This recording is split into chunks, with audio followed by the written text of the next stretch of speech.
I have the design profile of a hermit.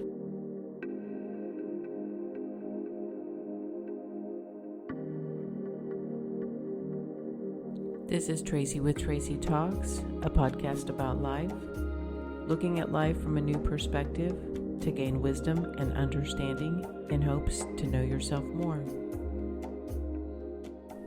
Before I understood my design keys, and we all have personal design keys, whether you use astrology or human design is a new way of identifying our characteristics. Before I explored either one of those, I needed time away from people to rejuvenate. Before I understood this was a necessary part of my design, I thought something was wrong. Everybody made me feel like something was wrong because I needed alone time. I needed time to myself for my thoughts. I need time away from conversation, from information. And I remember I was made to feel bad. I was made to feel like something was wrong. And we used to use the word antisocial. We don't use it as much now. We do use the word introvert and extrovert. I knew I was an introvert. I am comfortable being alone. I am comfortable spending enormous amounts of time alone. That in itself never really bothered me. Before astrology, I didn't understand my design. I didn't understand how I actually need alone time to stabilize my energy. This alone time is actually like alone time. That people around me who are disruptive, who are loud and very expressionist types of people, that I can't spend my quiet quality time around people who are very different than I am. I simply don't get the necessary rejuvenation. I can't calm myself back down. I can't ground myself back to my core. After I got divorced, I had started down a path and I worked with an intuitive astrologer, and she mixed both astrology and channeling and intuition into her teaching and understanding in her readings. I happen to have my ex-husband's exact birth time and his location of birth. And once you have all of that information, then you can cast someone else's chart if you have all of their birth information. And what that means is then you can go to a professional. There is software, but you can take your chart and another person's chart and create a synastry chart. And then you match those two up. And then you look at the qualities of my personality, and then I look at the qualities of his personality, and we can identify and know areas where we're going to have conflicts. There's just going to inherently be natural conflicts in the relationship, either in what motivates us or how we communicate or where we have our priorities in life. Well, needless to say, my ex-husband and I have several areas which we are not actually compatible. I know, shocker, right? Since we're divorced.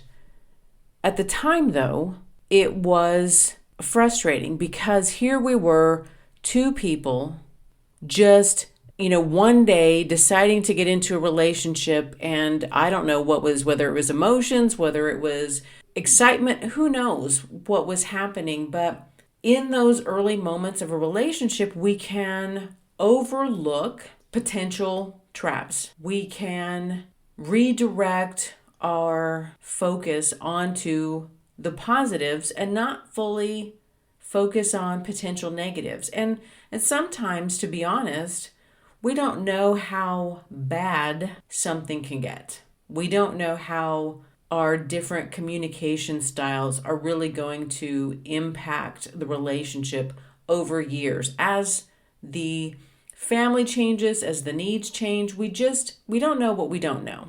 So when I had the astrologer look at our charts, it was very obvious. We most likely were not going to be compatible over time. We actually had very different philosophies on life. Mine was more spiritually focused, and his was more traditional religion. Those differences in ideology completely eroded a bridge that was holding us together. And there are several different areas where we really were incompatible. But unless you have tools to look at those, we just naturally assume that we can overcome differences if we love someone enough. One of the biggest problems in our relationship was my need for solitude, my need for time alone, how this is a key factor in my personal design. It is necessary for me to gain my perspective. It is necessary for me to ground. It is necessary for me to remain in balance. I know now that this quality is non-negotiable. I cannot change my core operating system. I cannot change that. I cannot change it because someone else is insecure about me wanting to be alone. I don't know how many arguments we had, how many frustrations we had, because we simply had different needs. We had different priorities. We had different objectives. And it's difficult to feel like a whole person when you have to shut off parts of you to remain in the relationship. He would get moody and act out about the way I behaved as if I was intentionally trying to instigate something with him. I wasn't. I was being my core self.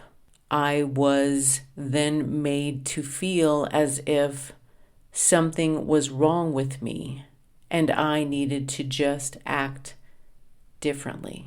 We have tools right now at our disposal, many different tools of evaluating ourselves in relationship.